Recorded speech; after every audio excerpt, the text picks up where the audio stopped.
بسم اللہ الرحمن الرحیم۔ السلام علیکم۔ میں صبح کلینک میں بیٹھی ڈاکٹر ظفر کا انتظار کر رہی تھی۔ ڈاکٹر ظفر اس سارے سیٹ اپ کے انچارج تھے۔ تبھی تھوڑی ہی دیر میں مجھے باہر سے ایک عورت کے چیخنے چلانے کی آوازیں آئی تھیں۔ وہ چوکیدار سے بحث کر رہی تھی اور شاید کافی دیر سے یہ معاملہ جاری تھا۔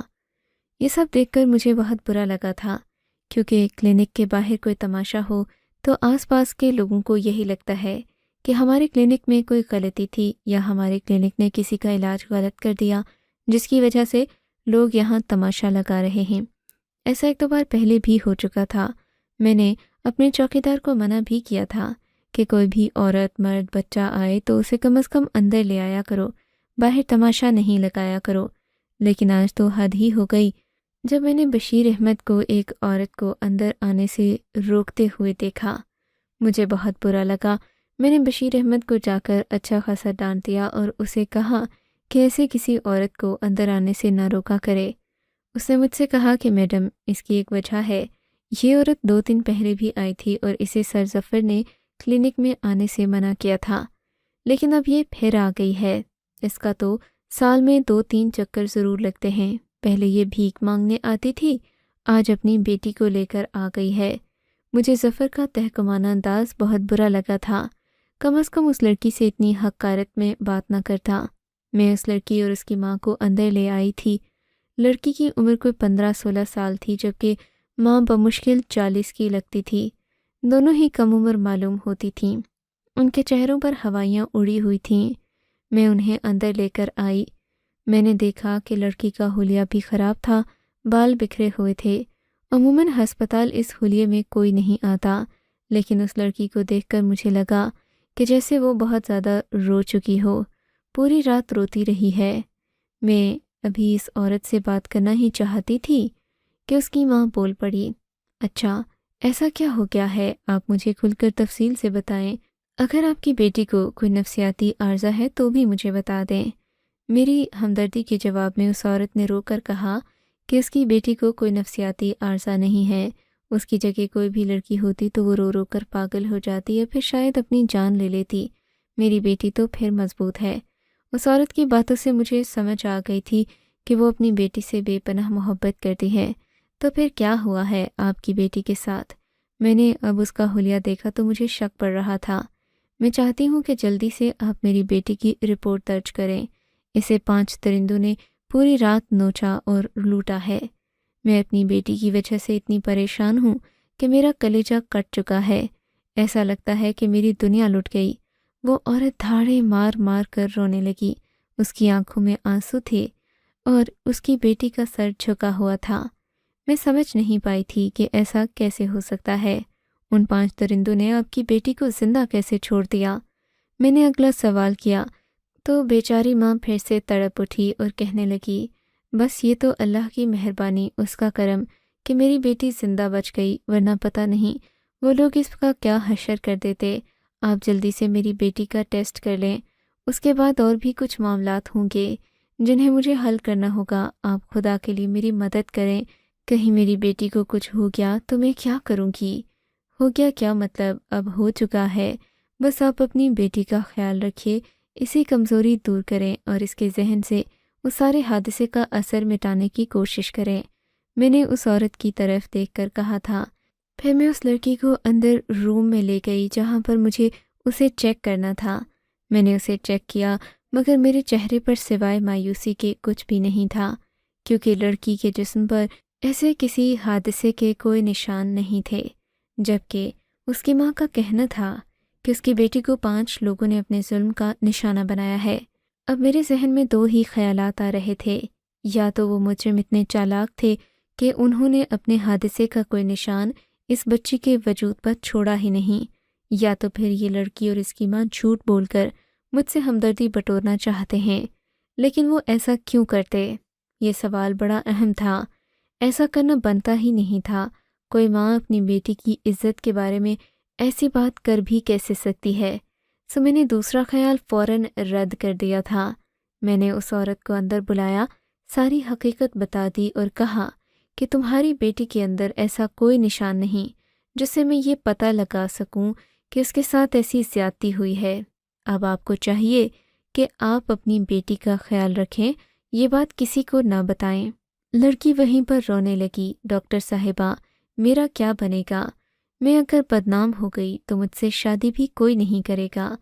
میں اس کی باتیں سن کر بہت پریشان ہو چکی تھی، لیکن میں کیا کرتی؟ میرے بس میں ایسا کچھ نہیں تھا جس سے میں اس کی مدد کر سکتی۔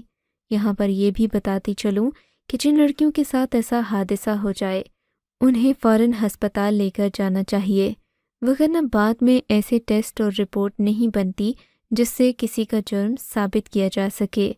اب اس لڑکی کے پاس بھی اس ساری زیادتی کا کوئی ثبوت نہیں تھا، اور وہ اس میدان میں تنہا کھڑی تھی۔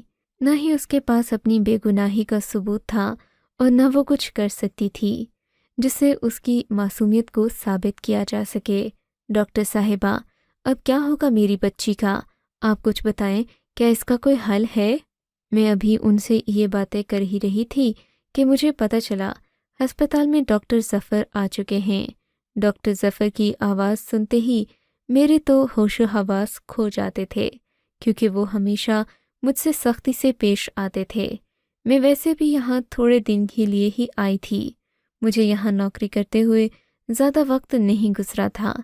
میں اپنی نوکری کو لے کر بھی پریشان رہتی تھی، اور آج جب کہ ڈاکٹر ظفر مجھے اپنے آفس میں بلا رہے تھے تو ضرور کوئی نہ کوئی ایسی بات تھی جس پر مجھے فکر مند ہونا چاہیے تھا۔ پھر وہی ہوا جس کا مجھے ڈر تھا۔ کمرے میں جاتے ہی ڈاکٹر ظفر نے مجھے اپنے سامنے بیٹھنے کا کہا اور پھر بولے، میں نے سنا ہے آپ کو لوگوں کی ہمدردی کا بہت جذبہ ہے۔ نہیں، ایسا کچھ نہیں ہے سر، میں نے نظریں جھکا کر کہا تو بولے، میں سب سمجھ چکا ہوں۔ بشیر احمد نے مجھے بتا دیا ہے کہ آپ نے بشیر احمد سے بحث کر کے ایک ایسی عورت کو ہسپتال کے اندر آنے کی اجازت دی جو کہ یہاں کے لیے کسی اسکینڈل کا باعث بن سکتی ہے۔ جس کی بیٹی کے ساتھ زیادتی ہوئی اسے آپ نے کیوں یہاں پر آنے دیا؟ اب اگر پولیس یہاں پر آ گئی تو ہمارے ہسپتال کی کیا شہرت رہ جائے گی؟ ڈاکٹر ظفر کی ڈانٹ سن کر مجھے بہت برا لگ رہا تھا، لیکن میں اس لڑکی کی مدد بھی کرنا چاہتی تھی۔ تبھی مجھے بشیر احمد نے بتایا کہ میں نے ان ماں بیٹی کو یہاں سے نکال دیا ہے۔ یہاں صرف شریف لوگوں کا علاج کیا جاتا ہے۔ بشیر احمد یہاں کا پرانا چوکیدار تھا اور یہ صاحب اس کی ہر بات مانتے تھے۔ مجھے سر ظفر کے غیر پیشہ ورانہ رویے پر بہت افسوس بھی ہوا تھا، لیکن میں مجبور تھی۔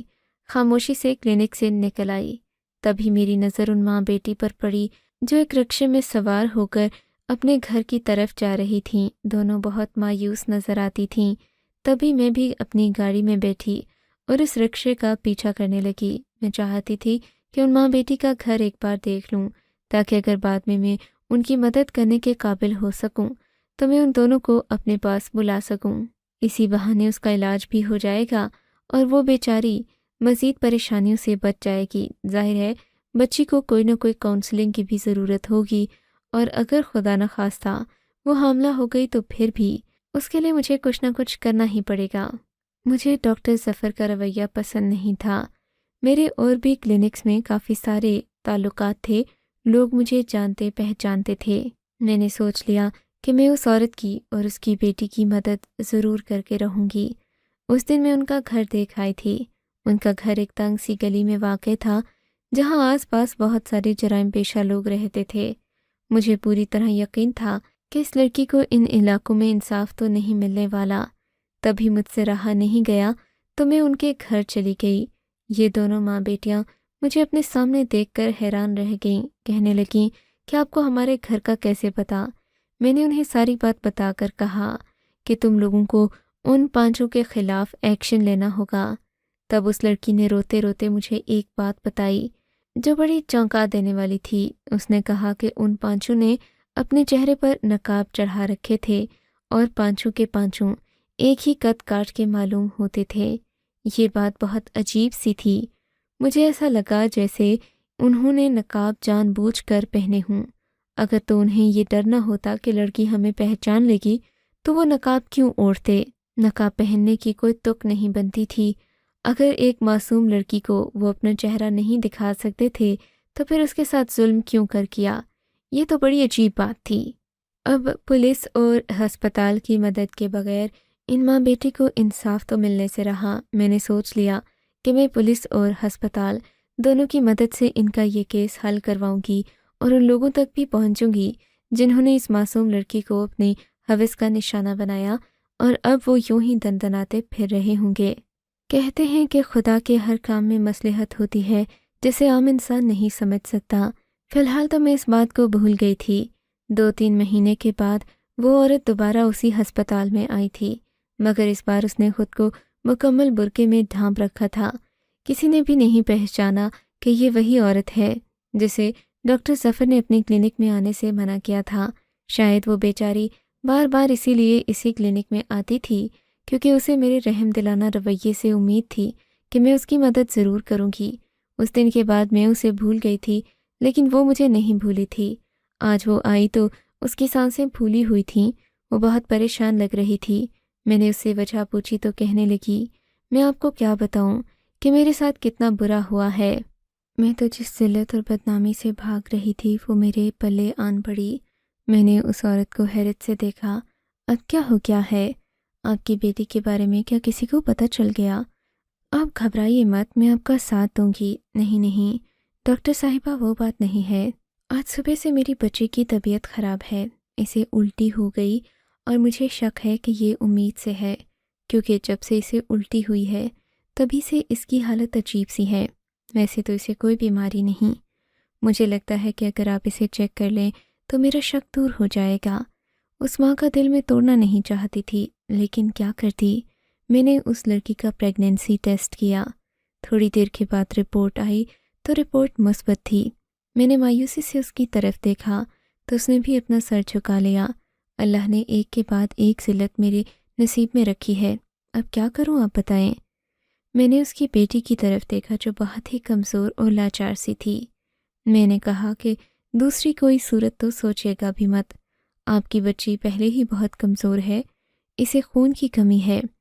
اگر آپ نے اس کے ساتھ کوئی بھی ایسا غیر قانونی کام کرنے کی کوشش کی کہ آپ کو اس بچے سے نجات مل جائے تو پھر آپ کے لیے اور آپ کی بیٹی کی زندگی کے لیے مشکلات ہوں گی۔ بہتر ہے کہ جو کچھ ہو گیا ہے اسے قبول کر لیں۔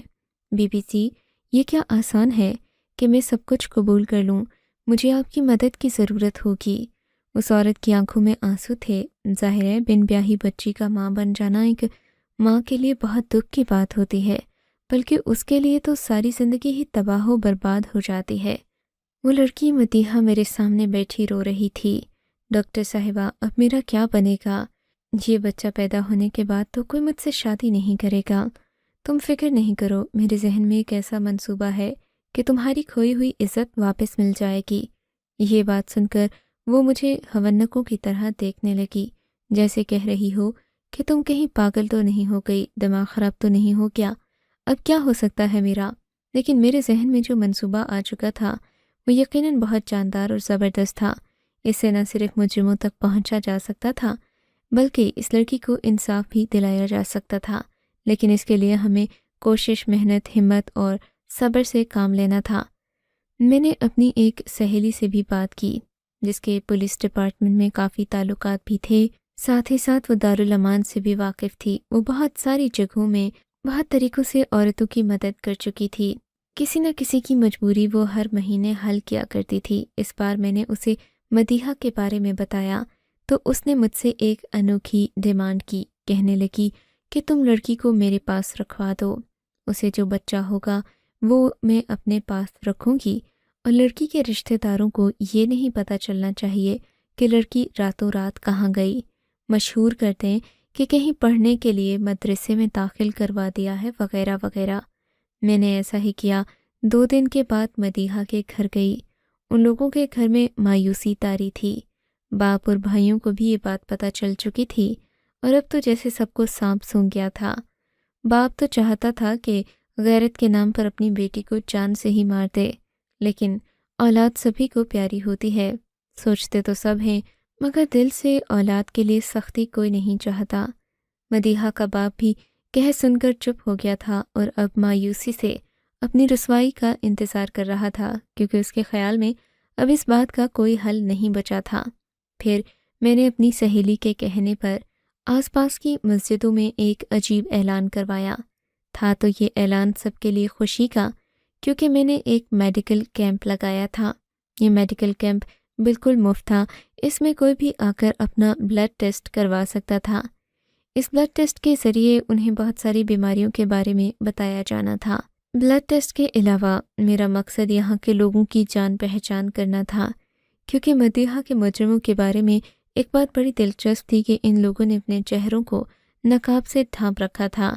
بالآخر میں نے مدیحہ سے درخواست کی کہ جس دن میں کیمپ کا آغاز کروں گی میرے ساتھ تم بھی بیٹھو گی۔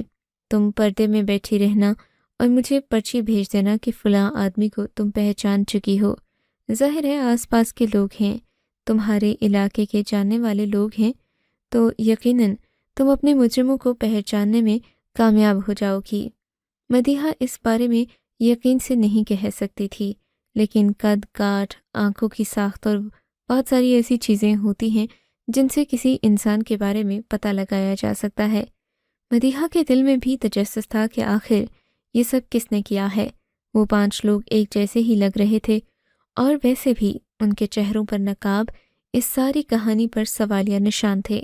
کیا وہ مدیحہ کو جانتے تھے؟ اور یقیناً جانتے ہی ہوں گے۔ اگر جانتے نہیں ہوتے تو پھر مدیحہ سے پردہ کرنے اور اپنا چہرہ چھپانے کی کوئی ضرورت ان کو نہیں ہونی چاہیے تھی۔ بہرحال مقررہ دن پر مدیحہ پردے کے پیچھے بیٹھ کے میں نے اپنے کیمپ کا آغاز کیا۔ تھوڑی دیر گزری تھی کہ ایک لڑکا کیمپ میں داخل ہوا۔ مدیحہ نے مجھے پرچی بھجوا دی کہ مجھے اس لڑکے پر شک ہے۔ میں نے لڑکے سے تفصیلاً بات بھی کی، اس کا بلڈ سیمپل بھی لے لیا تھا۔ میں نے تقریباً 10 سے 15 لڑکوں کا اسی طریقے سے بلڈ سیمپل اکٹھا کر لیا تھا۔ اب بس مجھے اگلے مرحلے کا انتظار تھا، جسے آنے میں کچھ وقت باقی تھا۔ مجھے اب بس اگلے مرحلے کا انتظار تھا۔ تقریباً 5 سے 6 دن گزرے کہ میں نے ان بلڈ سیمپلز کے بارے میں مکمل جانکاری حاصل کر لی تھی۔ میں نے لیب سے فورینسک کے بعد ان 15 لڑکوں کا DNA ٹیسٹ بھی کروا لیا تھا۔ اب بس مجھے مدیحہ کا بچہ پیدا ہونے کا انتظار تھا۔ جوں دن آگے بڑھتے جا رہے تھے، میری بے چینی اور پریشانی میں اضافہ ہوتا جا رہا تھا۔ مدیحہ کی ماں بھی اپنے رشتہ داروں کو مختلف سوالوں کا جواب دے دے کر تھک چکی تھی، کیونکہ یہ لوگ ہر روز ہی پوچھتے کہ تمہاری بیٹی کہاں گئی ہے، کہیں کسی لڑکے کے ساتھ بھاگ تو نہیں گئی۔ مدیحہ کی ماں بیچاری کتنے جھوٹ بولتی۔ آخر اللہ اللہ کر کے 9 مہینے کا عرصہ بیت گیا تھا۔ ڈاکٹر ظفر کو ابھی تک اس بات کا علم نہیں تھا کہ میں غلط نام و شناخت ظاہر کر کے مدیحہ کا علاج آج بھی کر رہی ہوں۔ ان کے خیال میں تو یہ بہت بڑا اسکینڈل بن جانا تھا، لیکن میں مدیحہ کی مدد کرنے پر ڈٹی ہوئی تھی۔ بچے کی پیدائش والے دن مدیحہ بہت پریشان تھی، اس کی آنکھوں میں آنسو تھے۔ وہ بار بار ایک ہی بات کر رہی تھی کہ اگر میری جان جانے کا خطرہ ہو تو مجھے مت بچانا۔ اب اس گناہ کے بعد میں کسی کے قابل نہیں رہی، نہ کسی کا گھر بسا سکوں گی، نہ کسی سے شادی کر سکوں گی، تو بس اگر میری جان جاتی ہے تو جانے دینا۔ اس کی یہ دل برداشتہ باتیں مجھے بہت پریشان کر رہی تھیں۔ بہرحال کیس شروع ہو چکا تھا۔ حیرت کی بات تو یہ تھی کہ مدیحہ نے 2 جڑواں بچوں کو جنم دیا جو کہ بے حد حسین تھے۔ ان کے چہرے پر تو نظر ٹکتی ہی نہ تھی۔ انہیں دیکھ کر ایسا لگتا جیسے یہ دونوں بچے دنیا کے خوبصورت ترین معصوم چہرے ہوں۔ ان کو دیکھ کر ایک لمحے کے لیے بھی غصے کا سوال پیدا نہیں ہوتا تھا۔ انہیں دیکھ کر بس ممتا محسوس ہوتی تھی۔ بالآخر بچے پیدا ہو گئے تھے۔ اب DNA ٹیسٹ میچ کرنے کا مرحلہ آ گیا تھا۔ میں نے مدیحہ کی ماں کو بھی بلوایا۔ جس لڑکے کا DNA ٹیسٹ مدیحہ کے بچے کے ساتھ میچ ہوا تھا، ظاہر ہے وہی اس کا باپ تھا۔ میں نے تو اپنے میڈیکل کیمپ کے ذریعے یہ بات معلوم کرنے میں کوئی کسر نہیں چھوڑی تھی، اور بالآخر مجھے اس کا نتیجہ بھی مل چکا تھا۔ لیکن بچے کے باپ کا نام سن کر نہ صرف مجھے حیرت ہوئی تھی، بلکہ مدیحہ کی ماں بھی پریشان ہو گئی۔ مجھے نہیں لگتا کہ وہ اسے قبول کرے گا، اور میں سوچ بھی نہیں سکتی تھی کہ میری بیٹی کے مجرموں میں اس شخص کا بھی ہاتھ ہوگا۔ اب ظاہر ہے اسے باقی لوگوں کا بھی پتہ ہوگا، لیکن یہ کب بتائے گا؟ آپ کو تو پتہ ہے یہ تو یہاں کے عزت دار اور معزز لوگ ہیں، اور ہم ٹھہرے غریب لوگ، ہماری کہاں سنی جائے گی؟ مدیحہ کی ماں تو مکمل طور پر مایوس تھی، لیکن میں نے اسے تسلی دی کہ ان 2 بچوں کو دیکھ کر وہ شخص کبھی بھی مدیحہ کو نظر انداز نہیں کر سکتا، ہمیں اس کے ساتھ رابطہ کرنا چاہیے۔ مدیحہ کے بچوں کا باپ ایک بہت ہی معزز آدمی کا بیٹا تھا۔ چونکہ میری بھی اس علاقے میں خاص عزت تھی، میں نے مدیحہ کی طرف سے خود بات کرنے کا فیصلہ کیا۔ ان 2 جڑواں بچوں کو لے کر میں اس شخص کے گھر پہنچ گئی جس کا نام ہدایت اللہ تھا، اور اس کا بیٹا سمیع اللہ ایک انتہائی معقول نوجوان سمجھا جاتا تھا۔ علاقے میں بہت سارے فلاحی کام بھی اسی نے کروائے تھے۔ میری ساری بات سننے کے بعد غصہ کرنے کی بجائے ہدایت اللہ نے اپنے بیٹے کو اپنی جائیداد سے آگ کرنے کی دھمکی دیتے ہوئے ان 2 معصوم بچوں کو ان کی ماں سمیت قبول کرنے کا حکم دیا۔ ہدایت اللہ کے بیٹے سمیع اللہ کے پاس اس کے علاوہ اور کوئی چارہ نہیں تھا کہ وہ اپنے باپ کی بات مان لیتا، مگر وہ سر جھکائے بیٹھا ہوا تھا۔ ظاہر ہے وہ ایک ایسی لڑکی کو کیسے اپنی بیوی کے طور پر قبول کر سکتا تھا جسے اس نے اپنے 4 دوستوں کے ساتھ مل کر رسوا کیا تھا۔ اس کے لیے یہ مقام مر مٹنے کے برابر تھا، لیکن خدا کی کرنی ایسی کہ بچوں کا باپ صرف ہدایت اللہ کا بیٹا ہی بنا تھا۔ سمیع اللہ کا تو جیسے خون سوکھ گیا تھا، اس کا چہرہ بے رونق ہو چکا تھا، لیکن اب تو اللہ نے اسے 2 بیٹوں سے نوازا تھا۔ بیٹوں کے وجود سے وہ انکاری نہیں ہو سکتا تھا، نہ ہی ان کی جان لے سکتا تھا، نہ ان کا باپ ہونے سے انکار کر سکتا تھا۔ اپنے گناہ سے اچھی طرح واقف ہونے کے بعد اس نے بالآخر فیصلہ کر لیا کہ وہ مدیحہ سے شادی کرے گا، لیکن اسے لے کر ہمیشہ ہمیشہ کے لیے سرزمین حجاز پر چلا جائے گا، کیونکہ وہ یہاں رہ کر ان لوگوں کا سامنا نہیں کر سکتا جنہوں نے اس کی بیوی کے ساتھ ظلم کیا اور اسے اپنی درندگی کا نشانہ بنایا۔ کچھ ہی دن میں مدیحہ کے کاغذات بھی تیار ہو گئے، مدیحہ کا پاسپورٹ بھی بن گیا۔ نکاح کے بعد وہ اپنے شوہر کے ساتھ پاک سرزمین پر چلی گئی۔ سعودی عرب میں رہتے ہوئے مدیحہ کو اب 10 سال کا عرصہ گزر چکا ہے، اور وہ کہتی ہے اللہ کے ہر کام میں مصلحت ہوتی ہے۔ میں نے سوچا بھی نہیں تھا کہ اس ظلم کی چکی سے پس کر میں زمین پر آ پاؤں گی، لیکن میرے لیے یہاں رہنا سبھی دکھ درد کو بھلا دینے کے مترادف ہے، اور میں آج اپنی زندگی میں بے پناہ خوش ہوں کہ مجھے کسی چیز کی کمی نہیں۔ آپ کو اگر یہ کہانی اچھی لگی ہے تو اس ویڈیو کو لائک کیجیے، اور اس طرح کی مزید کہانیاں سننے کے لیے ہمارے چینل کو ضرور سبسکرائب کیجیے۔ کہانی سننے کا شکریہ۔ آپ سے ملاقات ہوگی اگلی ویڈیو میں، تب تک کے لیے اللہ حافظ۔